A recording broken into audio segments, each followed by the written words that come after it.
자, 수학은 아름다워 1탄 우리 지석 투님부터 시작하겠습니다.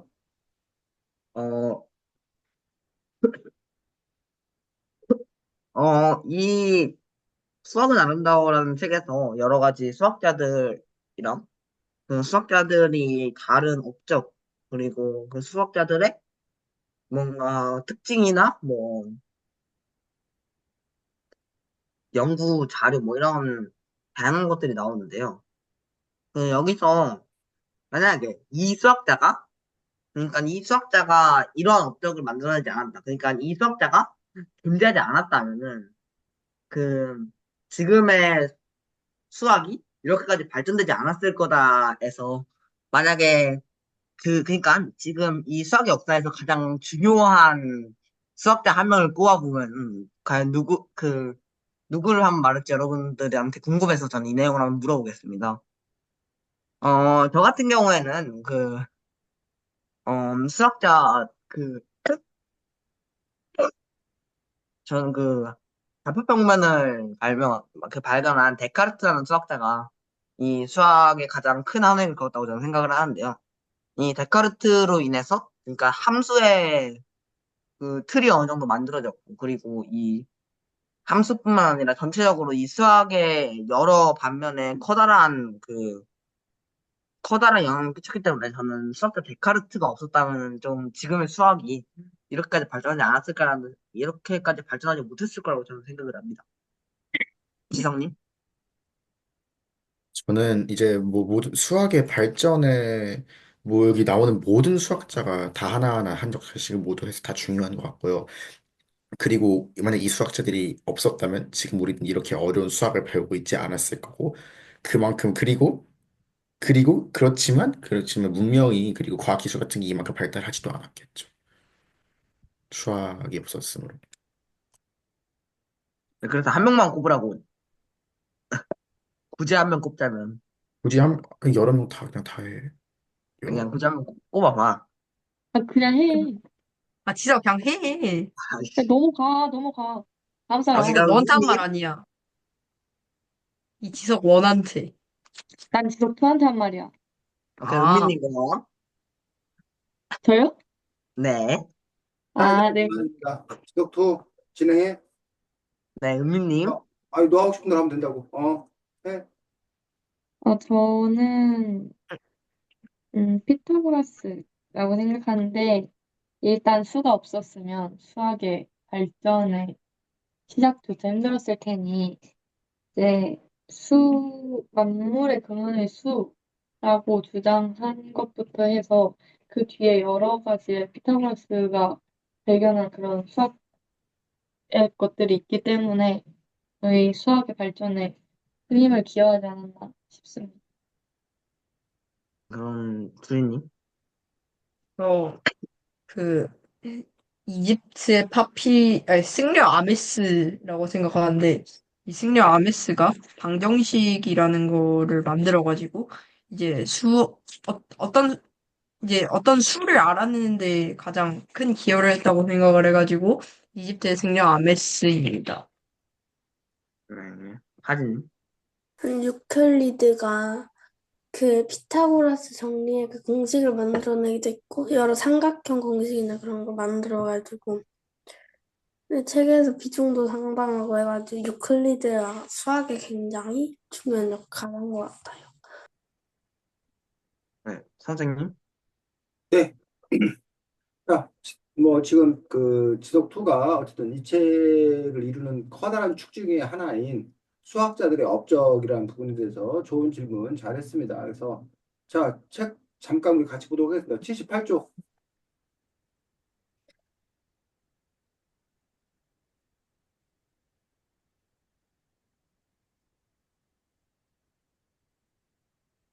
77쪽, 78쪽에 나오는 수학자가 누구? 이집트 비로판, 디오판토스. 비로판토스? 디오판토스라는 수학자가 나옵니다. 그 디오판토스라는 수학자가 갖는 의미는 뭐야? 그 대수예요, 대수. 응? 대수학의 아버지. 대수학을 발전시킨. 대수학. 대수가 뭐야? 그러니까 수를 수수. 대신하는. 그러니까 X, Y 쓸 거예요. 그 대자가 결국 뭐 우리가 대리운전하다 할 때 뭐 음, 대신하다 할 때 대체하다 그럴 때 그 대자라고 생각하면 되죠. 그래서 숫자를 뭐해서 대신해서 문자를 사용하는 방법들. 그래서 문자를 도입함으로써 산수로부터 확실하게 구분되어서 우리가 이제 선생님이 초등학교 다닐 때는 선생님 초등학교도 못 나오고 국민학교 나왔는데 선생님이 국민학교 다닐 때는 수학을 안 배웠어. 우리는 뭘 배웠냐면 산수를 배웠어. 산수를. 그래서 우리는 수학하면 곧 뭐라고 생각하냐면 산수라고 생각했어. 산수하고 수학이 전부인 것처럼. 근데 초기에는 그랬다는 거지. 근데 바로 이 디오판토스가 대수를 사용하게 함으로써 문자를 사용하게 함으로 수학에 있어 문자를 사용하게 함으로써 산수에서 결국은 수학으로 발달하게 된 어떤 그런 중요한 이바지를 했다라고 나와 있습니다. 그래서 디오판토스 대수학의 아버지라고 불린다. 그래서 그것들이 이제 지금 우리가 미지수를 사용하는 그런 부분에 대해서 이야기하고 있습니다. 그래서 여러분들이 지금 디오판토스 얘기를 아무도 안 해서 디오판토스를 일단 우리가 함께 알아봤고 그 다음에 여러분들이 또 어디를 보면 되냐면 85쪽 자 85쪽에 오우 준이라네 지속투 왜 이렇게 이뻐졌어? 네. 왜 이렇게 이뻐졌어? 벗어요. 지석이가요? 지속투가 아주 이뻐졌네. 여자가 돼서요. 이뻐져가지고 저게 이뻐진 얼굴이에요? 어 난 아닌 것 같아. 준이 너는 너무 얼굴이 이뻐졌어. 못생겼는데요. 자, 제 지금까지 본 지석 얼굴 중에 제일 못생긴 것 같아요. 제일 못생긴 게 저 정도면은 넌 어떻게 살라고 그래? 자, 85쪽에 누구 나와? 85쪽에 비에트? 비에트요. 아, 비에트라는 수학자가 나옵니다. 자, 비에트는 문자. 기호요. 기호요. 기호. 응? 기호요. 그렇지 문자 기호로 바꾸어서 이렇게 썼던 그 부분들을 볼 수가 있습니다. 즉 디오판토스가 아까 이제 문자로 했는데 그 문자로 했던 그 부분들이 이렇게 뭐야 눈에 잘 안 띄었다는 거야. 보기 힘들었다는 거야. 그거를 네. 조금 더 이제 뭐야 보기 쉽게 비에트의 기호로 나타나는 것들을 볼 수가 있습니다. 그래서 오늘날 우리가 쓰는 기호가 처음부터 한 번에 딱 만들어진 게 아니야. 아니에요. 사실은 여러 번의 어떤 그러한 변화의 과정을 거쳤는데 그 중에 한 사람이 바로 비에트고 그 다음에 88쪽에 누구? 해리어트. 해리어트가 역시 또 바꾸고 그 다음이 발가락. 데카르트. 데카르트의 어떤 그런 기호인 것들을 볼 수가 있고, 그래서 우리가 쓰고 있는 어떤 그러한 기호라고 하는 부분들이 사실은 누구의 큰 영향을 받은 거야? 발가락. 데카르트의 영향을 받은 거지. 그래서 아까 누가 데카르트를 꼽지 않았나? 저요. 지석이요. 그래서 데카르트는 이 부분 말고도 또 뒤에도 이제 데카르트의 수학적인 또 단어 업적이 많이 나와서 데카르트라는 사람이 참 놀라운 거지. 우리가 다른 책에서 우리가 예전에 데카르트 나왔었지. 무슨 책에서? 보통 네. 데카르트는 어느 철학자. 철학자로 많이 소개되어 있다는 거예요. 근데 이제 철학자이면서도 동시에 이 사람은 또 이제 수학사적으로도 상당히 중요한 의미가 있는 걸 볼 수가 있고 90쪽에 보면 자 90쪽과 91쪽에 뭐가 나와? 레오, 여러 만들었어요. 가지 기호들. 우리가 지금 쓰고 있는 기호들이 그 기호들을 다 뭐 하는 사람도 있는 거야? 만든 사람.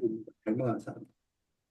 발명한 사람도 있는 거예요. 그래서 물론 뭐 이렇게 우리가 플러스 덧셈을 누가 발명했는지, 플러스 기호를 누가 발명했는지 이것까지 세세하게 알 필요는 사실 없지. 여러분들이 뭐 수학사를 없어요. 전공하거나 그러지 않는 한. 근데 이제 다만 크게 기억해야 될 인물들 뭐 한둘 뭐 기억하면 좋다고 생각이 들고 더 중요한 건 어쨌든 여러분들이 우리가 오늘날 누리고 있는 것들이 하루아침에 이루어진 것들이 아니라는 점. 아니다.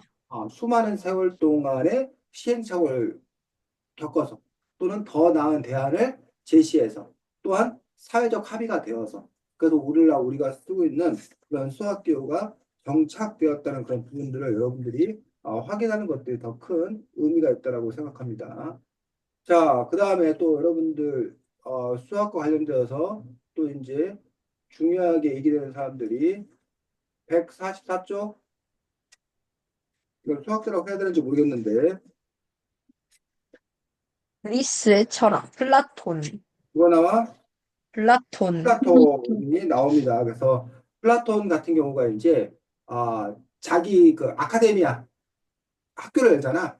근데 플라톤이 그 아카데미 학교를 열 때 이제 뭐 하지 뭘 모르면 기하, 수학을 모르면 들어오지 말아라. 한다. 철학을 공부할 수 없다라고 했던 부분들.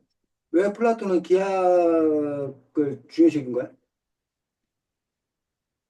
이하하, 논리적인 그거를 응? 중요시. 논리적이라서 또 논리적인 사고를 좋아했기 때문에.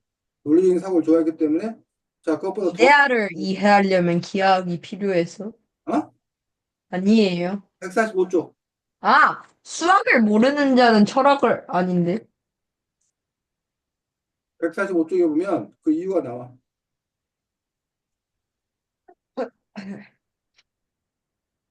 자 플라톤 하면 가장 중요하게 얘기되는 게 뭐야? 이데아. 이데아. 예, 이데아. 그 이데아하고 수학하고 무슨 관계가 있는 거야? 수학은 존재하지 않는다. 음. 이데아는 완전한 세상이야. 즉 우리가 둥근 원 같은 경우 현실에서는 완전한 원이 존재 안 해? 안 해요. 존재하지 않잖아. 근데 수학에서는 기하학에서는 바로 그 둥근 원, 완전한 원을 가정하고서 저기 따지는 거잖아. 그런 점에서 그 이데아의 세계를 추구하는 것들이 수학과 닮았다고 생각합니다. 그래서 수학이 중요하다고 생각합니다. 물론 이제 오늘날로 생각하면 수학적 사고 방식이 상당히 합리적이고 논리적인 어떤 그런 부분들이 철학적 사고와 철학을 하는 데서 그 방법론적으로 상당히 중요한 그런 그 역할을 해. 그 사실 그 실제적으로 그 철학 분야 안에서도 논리학이나 이런 거는 수학하고 그 공통된 교집합을 형성하는 또 그런 부분들을 볼 수가 있습니다. 자, 그 다음에 이제, 근데 이제 플라톤이 근데 특별히 뭐 이렇게 그렇게 했지만 이 사람이 무슨 수학적 업적을 얘기한 거 어떻게 몰라. 근데 이제 그 다음에 147쪽에 누구 나와? 탈레스. 탈레스, 탈레스 같은 경우도 이제 보통 뭐 이 탈레스 같은 경우 제일 유명한 것들이 그 당시 사람들이 우주의 근본 물질에 대해서 궁금해 여겼거든. 탈레스 같은 경우 우주의 근본 물질을 뭘로 했던 사람이야? 물이요. 물. 물이 우주의 근본 물질. 왜 물이 우주의 근본 물질이라고 정했어? 물 안 먹으면 죽으니까요. 네, 물한 먹으니까 그건 그 뭐야 신체학적으로 의학적 의미고 철학적으로 한번 설명을 해봐. 산성약수 아니 왜 탈레스는 물이라고 그랬어? 몸의 선생님은 대부분이 물로 물엔 이루어져. 구름, 사람의 몸, 나무 등 모든 사물에 포함되어 있기 때문에. 그다음 물이 없이는 살 수가 없어서. 물론 그 부분도 있습니다. 그래서 탈레스가 이제 물이라고 했던 그 부분들 중에 이 책에는 이렇게 나왔네. 근데 또 다른 책에는 뭐라고 나왔냐면 이 세상의 모든 것들은 고체나 액체, 액체나 기체 세 기체. 가지 중에 하나잖아. 형태가 고체, 액체, 기체. 그런데 뭐는 물. 물은 고체, 액체, 기체의 성질을 다 갖고 있다는 거야. 그러니 물이 어? 뭐다? 세상의 근본 물질이다라고 생각했던 거지. 그런 식으로 이제 탈레스는 나름대로 그렇게 뭐야? 주장을 한 거야. 뭐 어떤 사람들은 헤라클레토스인가 누가 불을 주장했나? 그 사람이 불을 주장한 이유는 또 이거야. 세상 만물은 가만히 있지 않고 끊임없이 뭐해? 움직이니까 변하잖아, 변해. 근데 불도 이렇게 가만히 있지 않고 뭐 한다는 거야? 계속 움직여요. 일렁거린다는 거야. 그래서 세상 만물의 그 근본이 불이라고 했다는 거야. 말 돼야 안 돼. 예요. 되는 면이 일면이 말이잖아. 그러니까 우리가 그런 거잖아. 야, 콧구멍이 두 개인 건 준이다. 왜? 준이 콧구멍이 두 개니까.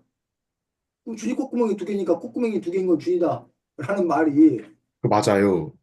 근데 지석이도 준이는 준이네요. 화준이도 준이고 준이 음이도 콧구멍이 준이고. 두 개가 아닌데. 우리 다 준이 맞아요. 근데 근데 준이 콧구멍이 두 개가 아니잖아. 그런데 그럼 이건 뭐라고 생각해? 응? 그럼 음, 뭐라고 생각해? 나 악력이 그러게. 난 세 개로 보이는데. 그래서 아니, 틀렸어. 탈레스가 틀렸어, 나오는 니. 것들을 볼 수가 있습니다. 그래서 탈레스 같은 경우에 수학적으로는 어떤 의미가 있는 거예요? 높이를 쟀어요. 어, 피라미드의 높이를 잴 수 있었던 그런 부분들에 대해서 나와 있습니다. 그래서 152쪽에 자, 탈레스가 증명한 기하학의 정리들 1번 A 더하기 B는 180도다. 어? 아니다. 막곡지각의 그렇구나. 크기는 서로 같다. 아, 여기. 자, 네. 막 곡지각의 크기는 서로 같다. 요거 뭔 얘기인지 알아? 네. 네. 너희 학교 수학 시간에 이거 배우는 내용들입니다. 막곡지각 아주 기본이죠. 마주보고 있는 막곡지각의 크기가 서로 같다라는 부분들 정리. SAS 합동. 응? 두 변과 그 우리, 낀 각이 같은 삼각형은 서로 합동이다. 두 변과 그 끼인 각이 같은 삼각형은 서로 합동이다라고 한 부분들. 정리 3. 우리 3, 두 그것과 그 각과 사이 그 변이 같은 사이 변이 삼각형은 같은 서로 삼각형은 합동이다. 서로 합동이다. 두 각과 그 사이 변이 같은 삼각형은 서로 합동이다. 합동이 뭐야? 같은 거, 똑같이 생긴 거. 똑같은 거. 둘이 겹치는 거. 그럼 둘이 겹치냐 안 겹치냐라는 것들을 다 겹쳐봐야 아는 게 아니라 두 변과 그 끼인 각이 같기만 해도 그걸 뭐야? 두 개가 합동이다라는 것들이 되고 또 두 각과 그 사이 변이 같은 것만 봐도 합동이다라는 것들을 우리가 알 수 있다는 거야. 네. 뭐 그런 식으로 이제 정의사 153쪽 이등변 삼각형의 두 밑각의 크기는 같다. 이등변 삼각형이라는 말 자체가 두 변이 같은데 두 변의 그 밑각 두 각이 또 역시 뭐야? 같은 것들을 얘기하고 있고 정리호 지름은 원 넓이를 이등분한다. 지름은 원 넓이를 이등분한다. 즉 원이 있을 때 그 지름을 그으면 반쪽은 난다는 거지. 어디서나. 네. 그 다음에 지름은 원 지름, 넓이를 이등분한다. 어? 지름은 원 넓이를 이등분한다. 그거 지름의 온주각은 직각이다 직각이다. 하고 얘기하고 있는 것들을 볼 수가 있습니다. 그래서 탈레스가 이렇게 정리를 이렇게 쭉 해놓은 것들에 대해서 이야기하고 있습니다. 자, 그래서 이제 탈레스 같은 경우에 이거를 논증적이고 연역적인 기하학을 열었다는 점에서 의미가 있다라고 얘기하고 있고 어쨌든 이게 수천 년 전부터 정리되어서 그것들이 내려와서 우리가 이것들을 지금 이거 우리가 이거를 거의 대부분이 초등학교 때나 중학교 때 다 배우는 내용들이란 얘기야. 근데 이거를 그 당시에 가장 뛰어난 철학자가 요거 정리해놓고 뭐해? 존경받았다는 거야. 그러니 은민이가 이 시대로 가면 은민이는 아주 탈레스를 뛰어넘는 뭐야? 대수학자가 될 수 있는 거지, 은민아. 어때? 가볼까? 네. 네, 어? 못 될 것 같아요. 매라는 게 뭐야? 간다는 거야, 안 간다는 거야? 못 될 것 아, 같아요. 고민이에요. 자, 그 다음에 누구 나와? 피타고라스? 그나마 여러분들이 피타고라스 같은 경우는 우리가 수학자로서 상당히 많이 알려져 있는 것들을 볼 수가 있고, 아까 쌤이 만물의 근원에 대해서 누구는 물이라고 그랬고, 누구는 불이라고 그랬는데, 아예 피타고라스는 뭐? 만물의 근원이 아니다. 수, 수라고 수. 만물의 근원이 수라고 했던 인물이기 때문에 진정한 수학자라고 말할 수 있는 만물의 근원이 수라고 했던 그 피타고라스를 볼 수 있고, 피타고라스 같은 경우 여러분들 제일 유명한 게 뭐야? 코러스 정리. 피타고라스의 정리라고 하는 부분들. 자, 피타고라스 정리가 뭐야? A제곱 더 직각삼각형에서 그 저승사 한 각이 ABC에서 직각일 때 같이 A제곱 더하기 B제곱은 C제곱. 그리고 음, 그래서 여기 보면 굵은 것이 정리가 되어 있지. 155쪽에. 뭐라고 되어 있어? 그 155쪽에. 삼각형에서 직각을 끼는 두 변의 길이를 각각 A, B, 변의 길이를 C라고 하면 A제곱 플러스 B제곱은 C제곱이 성립.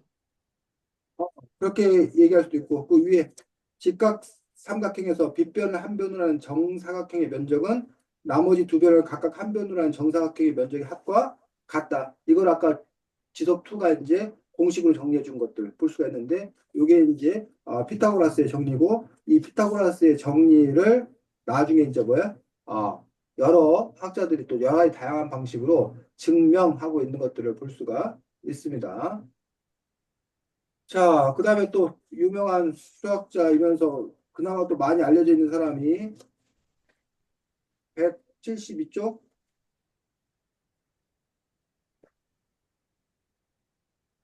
171쪽 누구? 아르키미데스. 아르키메데스. 그래서 아르키메데스 관련된 유명한 일화도 있지.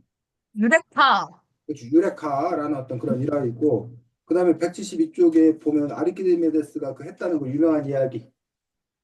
나의 200대 긴 뭘 주면 장대를 지렛대 주면 짝대기. 내가 뭐 할 수 있다고. 달릴 수 있다고. 달을 달을 옮기기. 내가 움직일 수 있다라고 했던 어떤 그런 부분이 바로 이 지렛대 원리에 관련해서 얘기했던 아르키메데스, 뭐 수학자이면서 과학자이면서 뭐 이러한 부분들에 대해서 나와 있습니다. 그래서 아르키메데스도 역시 이제 우리가 수학자라고 말할 수 있는 그러한 사람들입니다. 자, 그 다음에 이제 190쪽.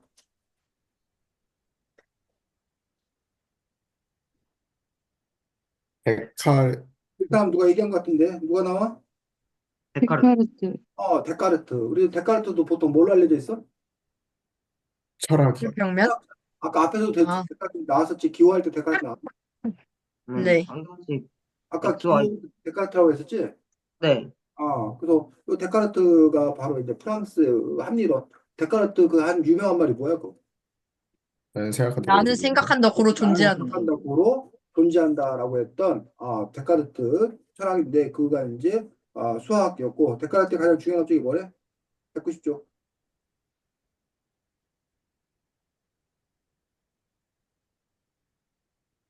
네. 데카르트의 가장 중요한 업적 190쪽. 해석 기하학. 해석계학이 뭔데? 해석기야. 개수와 도형. 기하를 합친 거예요. 오, 도형과 방정식을 연결했다. 즉, 도형으로만 풀려고 했던 작도 문제를 수학적으로, 대수적으로 풀어보려는 노력들, 그것들이 가능하게 만든 게 바로 뭐야? 데카르트라고 이야기하고 있습니다. 그래서 그 해석기학이라고 하는 부분들의 창시자로서 데카르트가 얘기되고 있습니다. 그 다음에 또 중요한 인물이 208쪽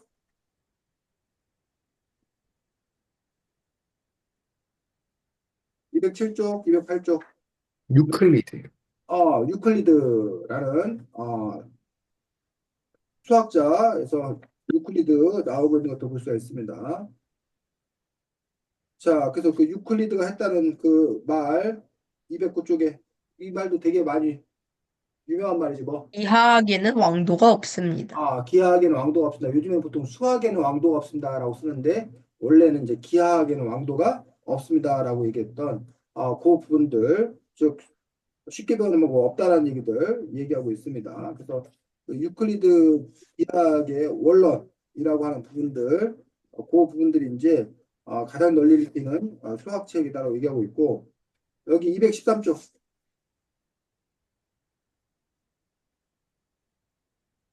자, 23개의 정의로 시작된다고 했는데 그 유클리드가 이렇게 정의 데리고 있는 부분들이 오늘날 수학의 어떤 뭐 출발이라고 할 만큼 아주 중요한 의미를 갖고 있다고 합니다. 어찌 보면 우리가 너무나 당연하게 여기는 건데 수학이라고 하는 것들이 이렇게 전혀 의심할 수 없는 어떤 그런 정의로부터 출발하고 그것들을 어떻게 쌓아가느냐의 어떤 그런 문제라는 거야. 자, 읽어보겠습니다. 정의 1번. 점은 부분이 없는 것이다. 선은 복이 없는 길이다. 선의 끝은 점이다. 점이란 그 위에 점에 대하여 균일하게 가로놓인 선이다. 변이란 길이와 두께만 있는 것이다. 면의 끝이 선이다. 평면이란 그 위에 있는 직선에 대하여 균일하게 가로놓인 면이다. 그래서 이렇게 정의를 정확하게 내리고 있는 것들, 그런 부분들을 볼 수가 있고, 사실 여러분이 이제 수학 아니고 토론 같은 데서도 제일 먼저 하는 일들이 바로 용어의 정의를 내리고 시작하는 거예요. 그 뭐 법도 마찬가지고, 법 같은 경우도 제일 힘든 어떤 그런 부분들이 그 용어의 정의를 어떻게 내리느냐에 따라서 많은 부분들이 달라지기 때문에 그 정의를 내리는 부분들이 상당히 또 중요한 부분인 것들을 볼 수가 있습니다. 그래서 유클리드 아니 유클리드 그렇지 유클리드에 대해서 이야기했고 뭐 이런 부분들이 사실은 상당히 중요한 수학자로서 이렇게 쭉 나오고 있는 것이어서 이미 여러분이 알고 있는 그런 수학자들도 있고 또 뭐 새롭게 보는 그런 수학자들도 있는데 그런 점에서 이 책은 이제 어떻게 보면 수학사 수학의 역사를 다루고 있는 책이라고 볼 수가 있겠지. 자, 지독투 네, 저 이상입니다. 끝이야. 2등. 네. 은민이 저요. 음, 여기 이 책에 되게 많은 수학이 나오는데 그 수학 중에 인상 깊었던 거 한 가지만 얘기해 주시면 되는데 저는 일단 기하학이 좀 인상 깊었고 그 이유는 이 기하학으로 이때 뭐지 어 이집트 때 토지 측량술로 쓰인다는 게 뭔가 수학으로도 그런 걸 그러니까 수학으로 이때부터 뭔가 이런 걸 잴 수 있었구나라는 것도 알고 또 농업 생활이랑 이런 거에 관련이 깊다는 걸 듣고 더 뭔가 인상 깊다고 느꼈어요. 어, 지석원님, 저는 이쪽에서 잠시만 뭐 할?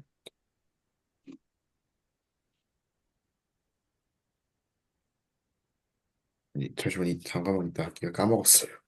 네, 그럼 박준희님, 저 여기서 일부 숫자 이야기에서 그 우리나라에서는 그 홀수가 겹치는 날을 우리 고유의 명절로 삼았다라고 한 게 처음 알아가지고 이게 제일 인상 깊었어요. 네, 감사합니다. 그럼 하진님, 저는 그 십진법이 들어봤긴 했는데 정확한 그 풀이 이런 걸 몰랐는데 책에서 엄청 자세히 설명해줘서 그게 제일 인상 깊었던 것 같아요. 네, 감사합니다. 그럼 박준희님, 어, 저 같은 경우에는 여기 뒷부분에서 자와 컴파스로만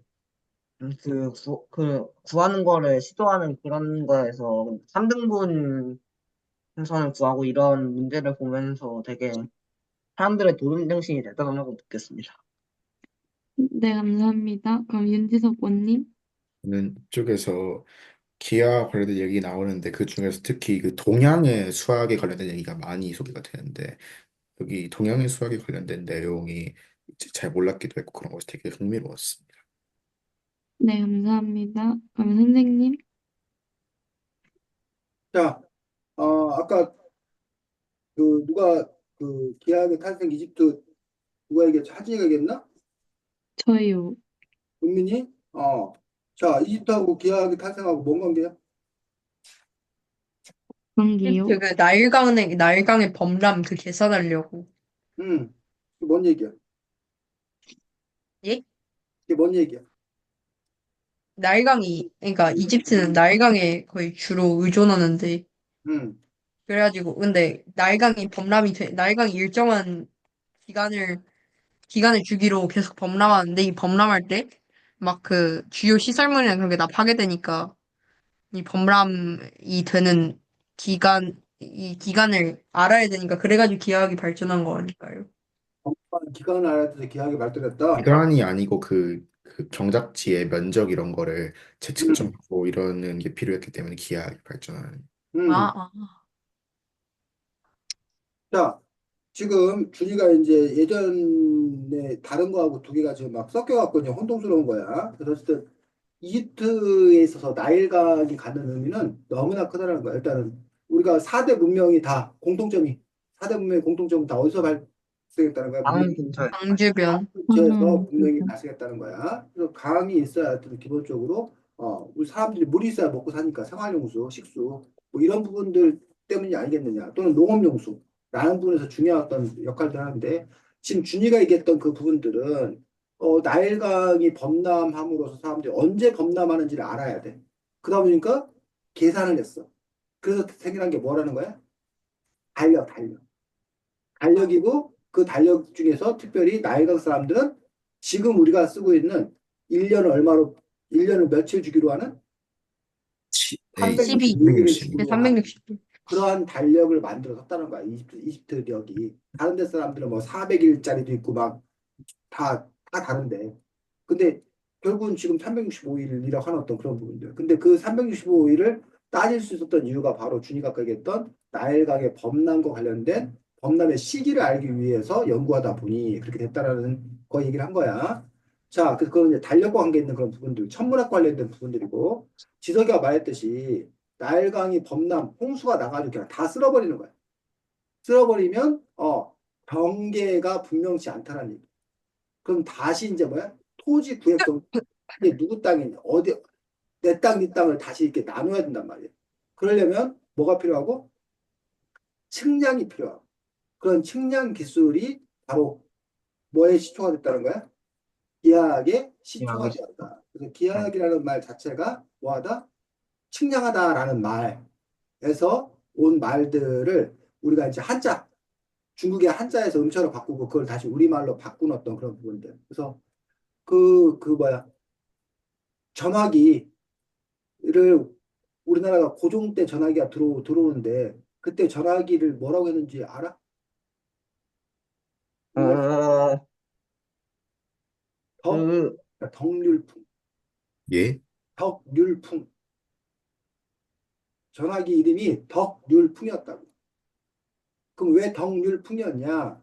폰? 아, 전화기가 영어로 뭐야? 아, 텔레폰. 아, 텔레폰이야.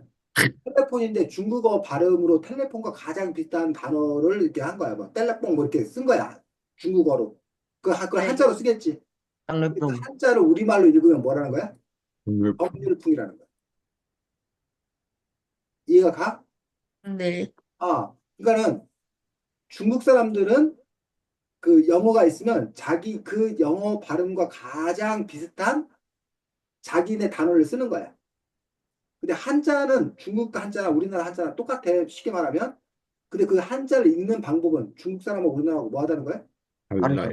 다르다는 거야. 그래서 우리가 예를 들면 아, 예전에 그 중국의 지도자에 등소평이라는 사람이 있어. 우리는 그 한자를 읽으면 등소평 읽어. 네. 근데 쟤들은 덩샤오핑 이렇게 읽어.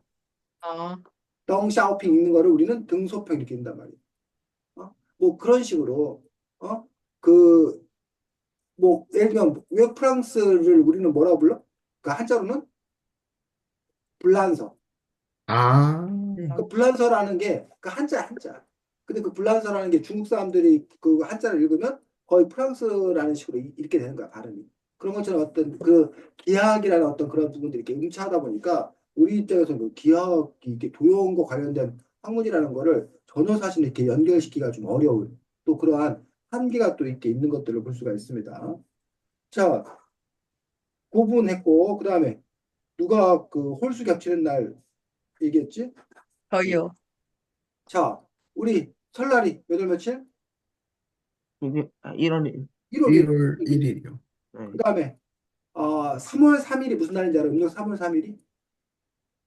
3월 3일. 네, 삼진날이에요, 삼진날.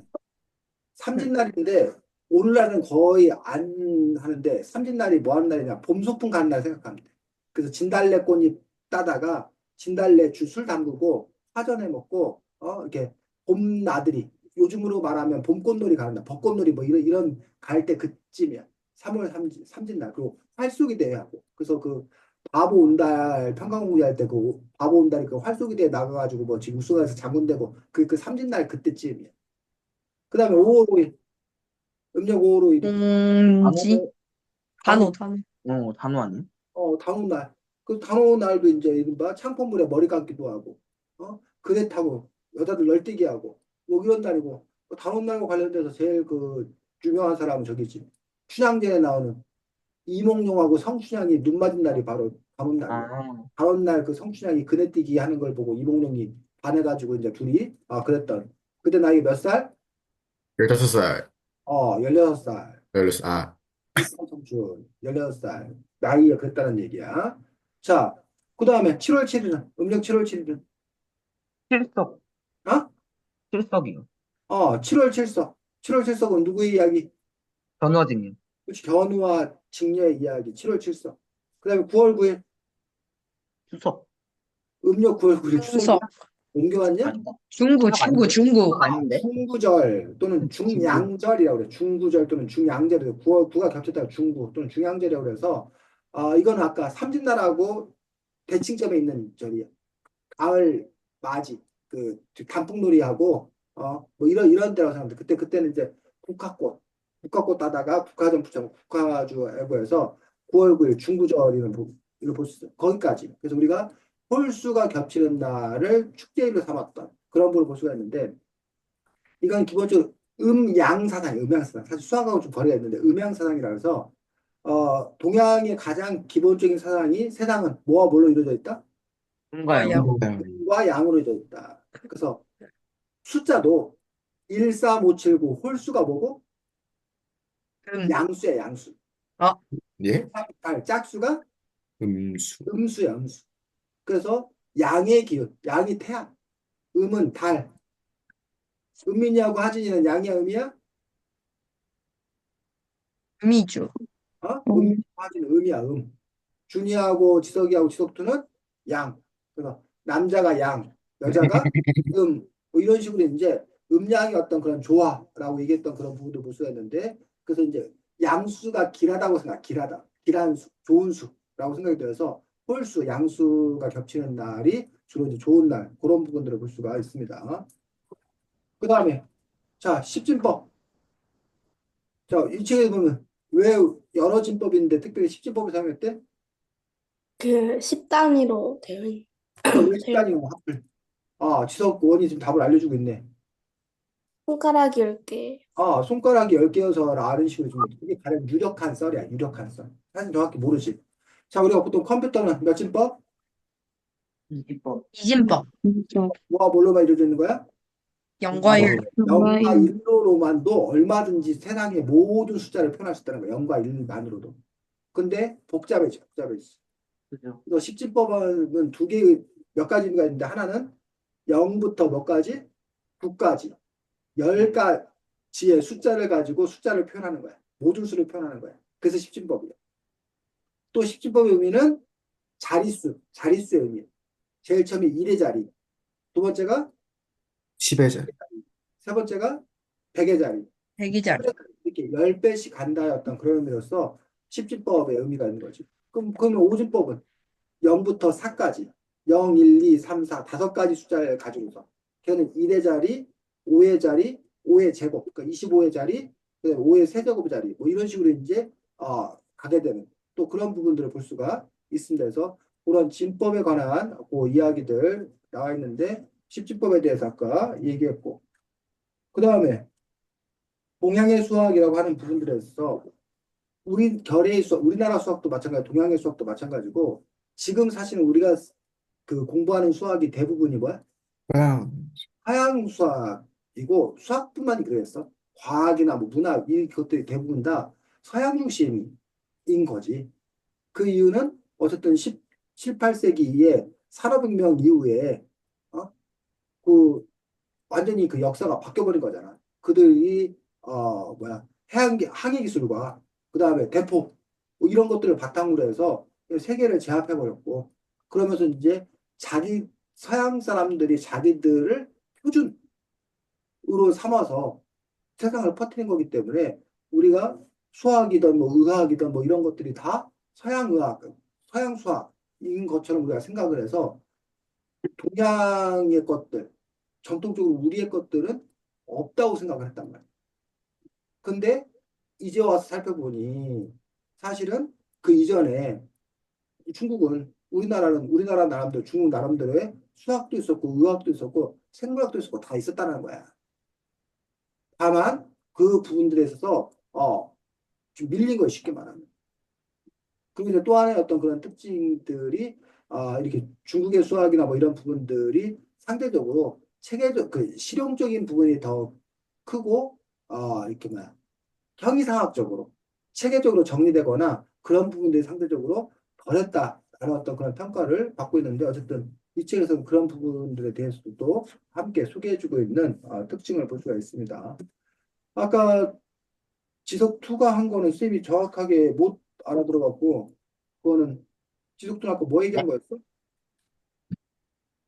아까요? 아까 뭐 자화 컴퍼스 뭐 어쩌고 얘기했는데 그게 어디 나오는 거지 쌤 기억이. 작도, 그거 뒤에 잡도 부분에서 작도 불능, 그거. 네, 그거 그리스의 수학자들이 그거 난제 푸는 3대 작도 불능 문제. 네, 네. 3대 아, 작도불능. 그 얘기한 거야? 어. 자, 알겠습니다. 다음 3등이 누구야?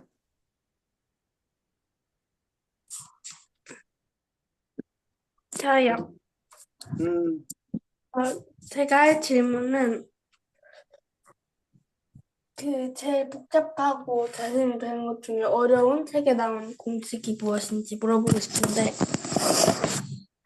저는 최근에인가 그 배웠던 피타고라스인데 그 피타고라스가 뭐인지 정확히 기억이 안 나는데 유클리드였던 것 같은데 그거 처음 배울 때가 너무 복잡해가지고 암기하는데 조금 걸렸던 것 같아가지고 네, 전 피타고라스 공식이 가장 배운 것 중에 많이 헷갈렸던 것 같아요. 한 윤지석 원님? 는 제가 배운 것 중에 제일 헷갈렸던 거는 삼각함수인데, 왜냐면 그게 원래 삼각함수라는 게 삼각비를 배울 때는 그 90도 범위 내에서만 이렇게 삼각비가 나왔는데, 이제 삼각함수를 파트를 들어가면서 좌표평면에서 이거 막 계속 돌려서 360도 범위에서 막 돌려버리니까 너무 엄청 헷갈렸어요. 네, 그럼 박진희님? 좀 이따가 네, 그럼 박준희님? 어, 맥킨의 공식이 제일 인상 깊었는데, 와, 여기서 여기서 어떤 공식을 좀 복잡하긴 하지만 이 공식을 이용하면 계속 원주율을 구할 수 있다는 게 인상 깊었어요. 그 질문이 가장 자신이 배운 것 중에 어려운 수학 아, 공식. 제가 배운 것 중이에요? 음. 아, 그럼 조금 이따 할게요. 네, 그럼 은미님? 어, 저, 그, 지금 그거밖에 기억이 안 나는데, 그 루트에서 뭐, 그 안에 미지수가 뭐, 음수거나 양수일 때 뭐, 부호 붙이고 이런 게 살짝 헷갈렸었던 것 같아요. 네, 그러면 그럼 윤지석 네, 그 저 같은 경우에는 이 근해 공식 부분에서 이 근해 공식을 배움으로써 뭔가 좀 이제 2차원적 치는게 근이 좀 약간 더러워져가지고 그때부터 좀 많이 좀 복잡해져서 되게 저는 수학 문제 풀 때 좀 실수가 많은 편이어가지고 이 부분에서 굉장히 실수 하나 때문에 2, 30분 잡아먹고 이랬을 때 되게 짜증났던 기억이 있습니다. 네, 정희, 그러면 정희 네, 박준희님? 저 라디안 부분이, 그러니까 지금까지는 막 각도가 뭐뭐 도로만 있는 줄 알았는데, 라디안 배우니까 또 각도가 또 파이로도 나타내시고, 그런 게 되게 짜증났어요. 네, 그러면 은미님, 그러면 선생님? 네, 뭐, 저는 과거에 수학 배울 때그 산수만 좋아하고, 도형 아주 싫어했습니다.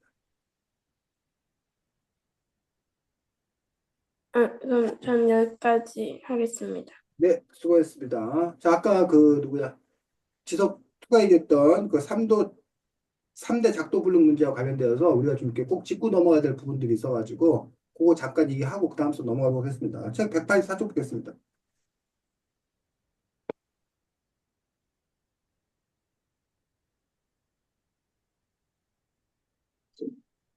이게 아까 쌤이 말했던 동양하고도 달랐던 그리스 수학의 어떤 그 서양 수학의 차이 부분들이라고 볼 수가 있는 것들입니다. 그래서 184쪽 보면 거기 누가 좀 읽어주자. 처음부터. 그리스인, 미스인들은 너가 읽어지서가. 어디 그리스인들은 써봐요. 이성적이고 논리적인 사고를 중시했다. 그들은 실현적인 가치보다도 바른 지식 체계를 중요시하였으므로 의외로 쉽게 풀 수 있는 문제도 어렵게 푸는 경우가 많았다. 그 대표적인 경우가 산도 작도불능 문제인데, 이것은 자와 컴퍼스만으로는 작도가 불가능한 세 가지를 말한다.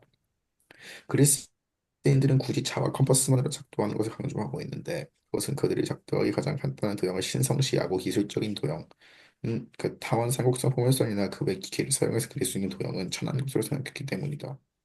그리고 그들은 눈금이 없는 자로 그을 수 있는 직선과 컴퍼스로 그릴 수 있는 원만을 사용하여 작도하는 전통을 가지게 되었다.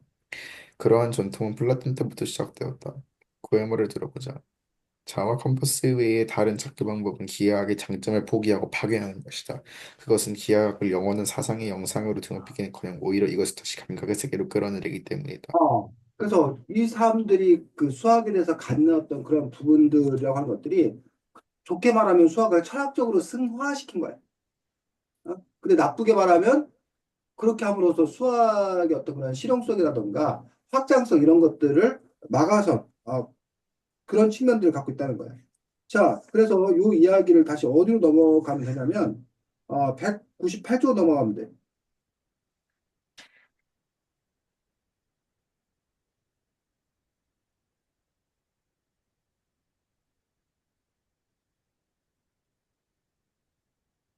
자, 199쪽에 넷째 줄부터 보겠습니다.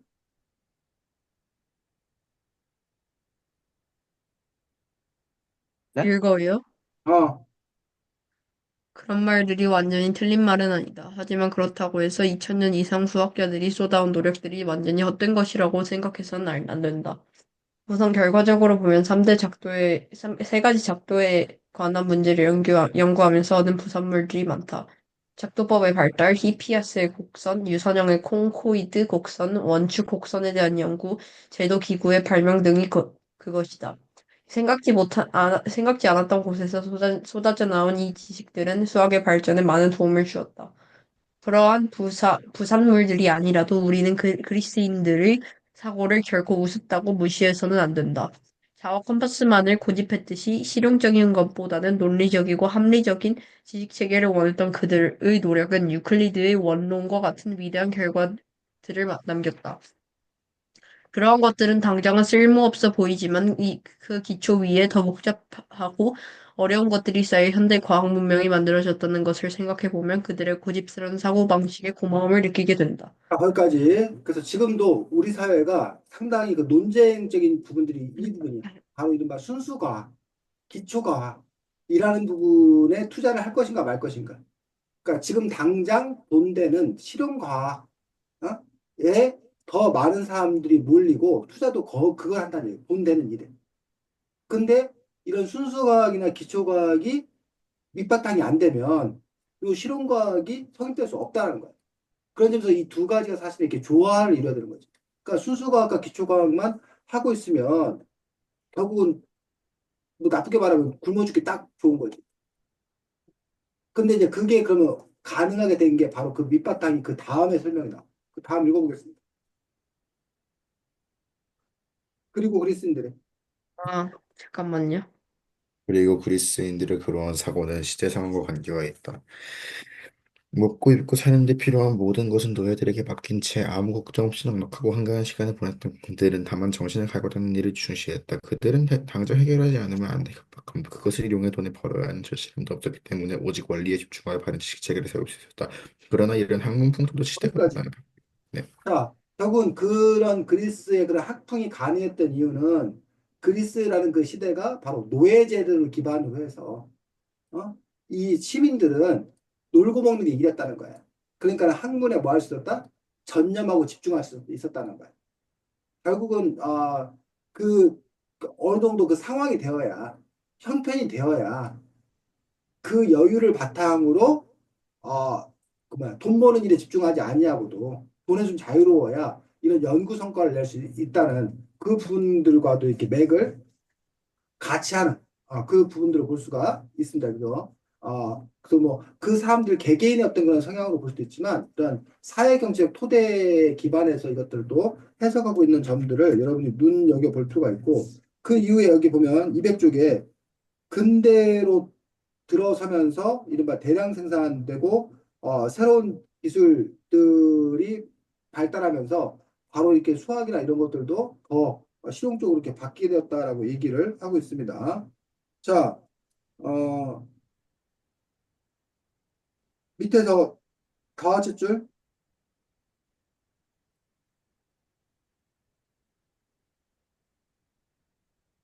완전한 읽어. 기계를 전시했던 그리스 시대야. 기계를 요즘 살아가기 시작한 17세기의 시대적 분위기는 커다란 사고의 차이를 나갔으며 학문의 연구 방향에도 결정적인 영향을 미쳤다. 그러므로 기단 학문만이 아니라 정치, 경제, 사회, 문화, 심지어 개개인의 생활 방식도 그 시대의 분위기를 벗어나기 힘들다는 것을 이해한다면 나를 둘러싸고 있는 주변에 대한 관심도 커질 것이다.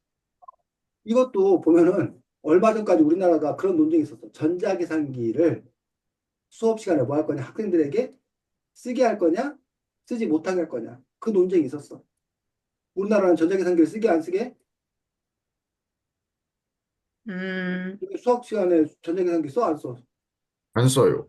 안 써요. 시험 보는데 전자계산기 그거 못 하잖아.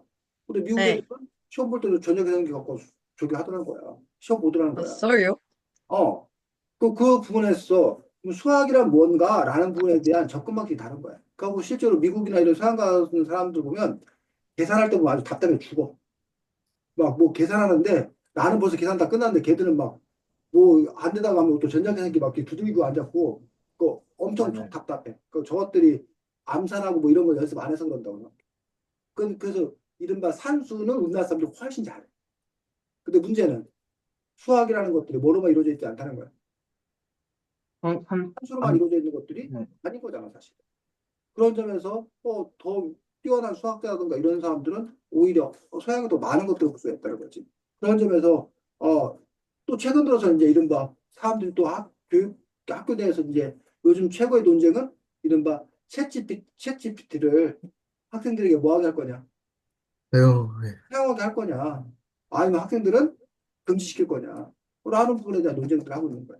그러니까 그런 부분에서 그 논쟁이 지금 계속 뭐만 그 형태만 바뀌어. 겉모습만 바뀔 뿐이지 그 안에 본질이라고 하는 어떤 그런 점에 있어서는 같은 논쟁을 과거에도 했고 지금 현재도 사실은 지금 우리가 그걸 하고 있는 거고 그 부분에 있어서도 이제 사람들마다 입장이 전통과 과거의 것들을 더 중요시 여기는 사람들, 보수적인 사람들이지. 그에 비해서 새로운 변화를 더 적극적으로 수용하고 받아들이고 변화를 있게 하려는 진보적인 사람들, 그 사람들마다 어떤 그 입장의 차이들 때문에 이렇게 의견이 또 이렇게 갈리는 것들. 그래서 여러분들이 역사를 배우는 일도 결국 현재와 미래를 해석하기 위한 것인 것처럼 수학사를 통해서 여러분들이 이걸 읽으면서 과거에 이랬었구나 라는 거에서 그치는 것이 아니라 그걸 통해서 현재 우리는 또 어떠한 문제에 대해서 고민하고 있는지를 여러분들이 함께 살펴볼 수 있다라면 그 역시 의미 있는 일이라고 생각합니다. 자, 다음 누구야? 4등? 3등? 네, 나중에 반응이에요. 해. 제가 말하고 싶은 거는 수학, 지금까지 발견된 뭐 수학의 한 분야나 아니면은 특정한 뭐 그런 거 중에 가장 실용적이다라고 생각하는 게 무엇인지 얘기를 해주시면 좋겠는데요. 저는 일단은 허수라고 생각을 하는데, 왜냐하면 허수라는 것 자체의 발견으로서 이제 막 3차 방정식의 근해 공식이 막 나오고 물리 이런 데서도 허수가 계산이 될 때 엄청나게 쓰이기 때문에 허수가 굉장히 실용적인 그런 발견이라고 생각을 합니다. 스니? 네, 저 같은 경우에는 그, 이 13세기에 레오나르도 피사노가 만든 더하기라는 기호를 만들었어요, 그 사람이. 그 더하기를 만들었기 때문에 이 더하기가 지금 저는 거의 현재 이 세상에서 가장 많이 쓰인다고 저는 생각을 하는데 이 더하기라는 기호가 그래가지고 이게 현재까지 저는 가장 실용적인 그 수학의 일부분이라고 저는 생각을 합니다. 예, 하진. 그럼 전 빼기 하겠습니다. 아니, 그 빼기가 굉장히 중요한 숫자인데, 중요한 기호인데, 왜냐면 막 물건을 살 때 자신의 거스름돈을 잘 받았는지 확인할 할 수 있고요. 그리고 수학 문제에서도 유용하게 쓰이고, 네, 그러므로 빼기가 엄청 중요한 기호로 실용적으로 쓴다는 걸 알 수 있어요. 네, 준희님. 문자의 발명이라고 생각하는데, 그 문자가 발명함으로써 이제 우리가 모르는 수를 문자로 놓고 그다음에 식을 진행할 수가 있었고 이게 뭔가 되게 많은 그 과학 이론이나 그런데 사용되는 게 문자잖아요. 하나의 그러니까 어떤 특정한 예시에서 이제 어떤 공식으로 변환하는 과정에서 모두 문자가 쓰이기 때문에 문자가 가장 그 실용적인 것 같습니다. 네, 은민님.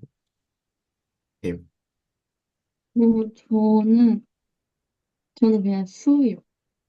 예? 왜냐하면, 네? 네? 하세요. 아, 네. 그 수라고 생각하는데, 그 수가 있어서 아까 말했을 때 더하기 빼기부터 해서 점점 더 많은 공식으로 발전해 갈 수 있었기 때문에 수라고 하겠습니다.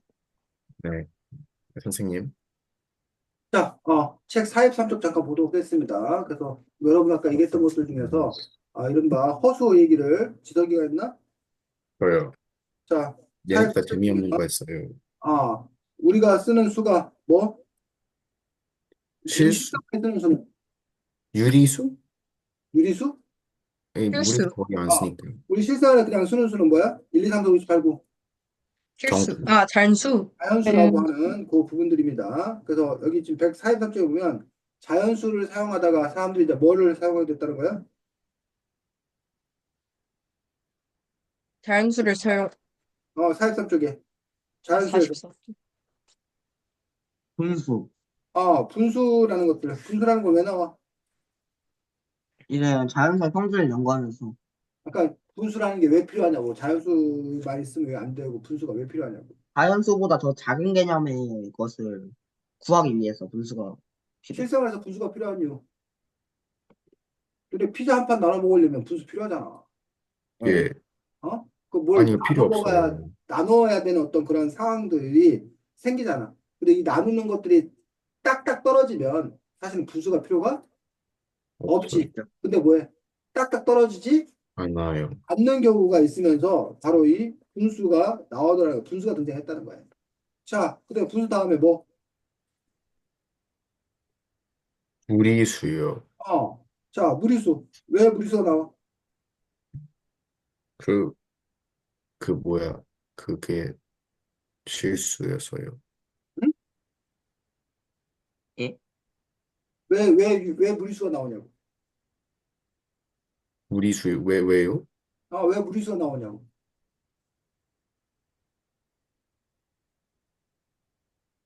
무리수가 나오는 이유. 분수 다음에 무리수가 나오는 이유, 아니면 어? 그냥 무리수가 나오는 이유. 뭐라고? 그냥 무리수가 왜 어, 나왔는지요? 피타고라스 정리 무리수가 때문에 나온 개념이 거라고. 왜 생겼냐고. 피타고라스 정리 항상 있지 않았나요? 근데 피타고라스 정리가 왜? 피타고라스 정리 하다가 발견한 거죠. 그러니까 연구하다가 아, 루트. 그치 루트 값 발견한 거지. 음, 즉, 뭐 나누었을 때 대부분의 수는 어쨌든 소수점으로 나눠지잖아. 네, 예. 근데 그것들이 뭐 하지 않는 거야? 나눠지지 않는 거죠. 나눠지지 않고 계속하는 수가 있는 거잖아. 그러면서 그 수를 우리가 뭐라고 그러는 거야? 무리수. 무리수라고 그러는 거지. 그래서 이제 세상의 수는 유리수와 무리수로 무리. 나누는 거고, 그 유리수와 무리수를 합쳐서 우리가 뭐라고 그러는 거고? 실수. 실수라고 이야기합니다. 그래서 실수에 대해서 얘기하고 있는 거고. 자, 그 다음에 뭐 나와? 음수. 음수. 음수가 나오다. 음수. 음수는 왜 나오는 거야? 음수요?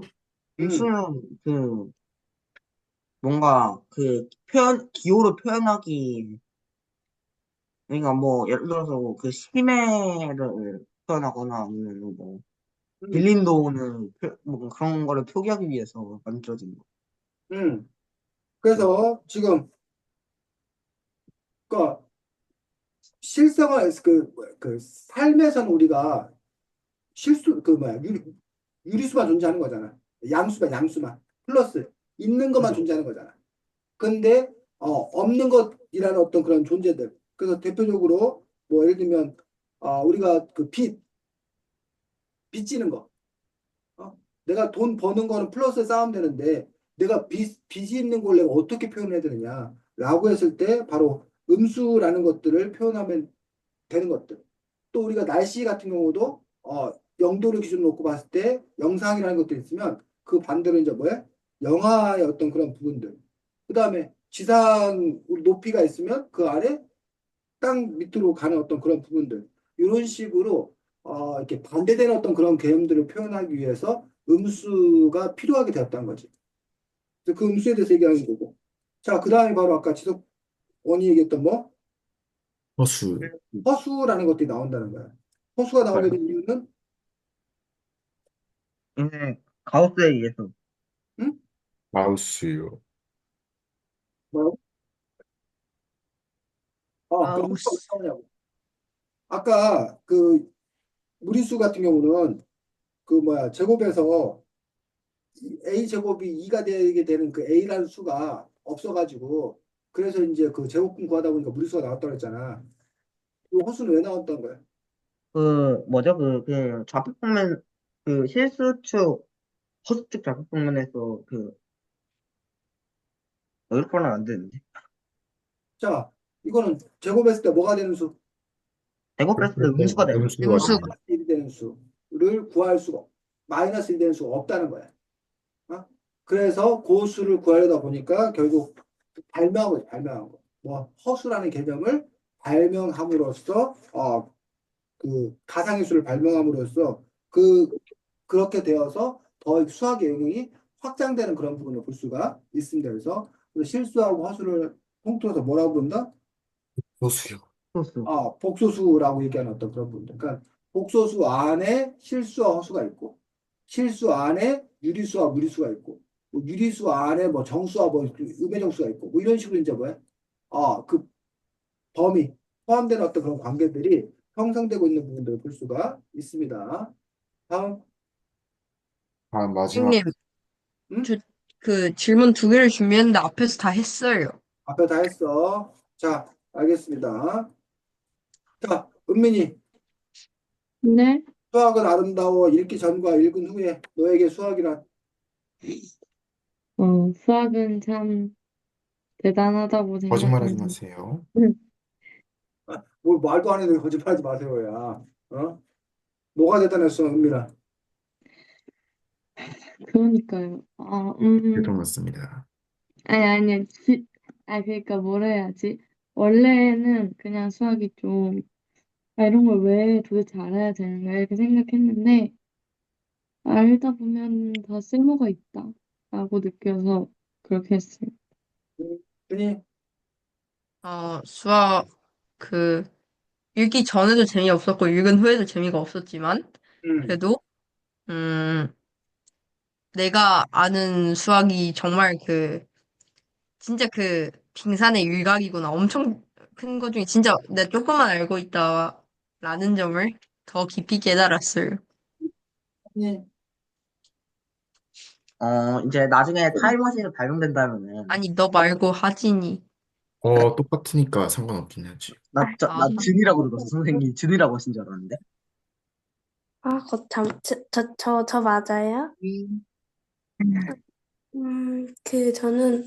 저도 앞에 사람들 말처럼 사실 책을 읽은 후에도 수학이 싫은 거는 똑같지만, 어려운 것과 싫은 건 똑같지만, 그 어려운 수학의 과거를 알게 돼가지고,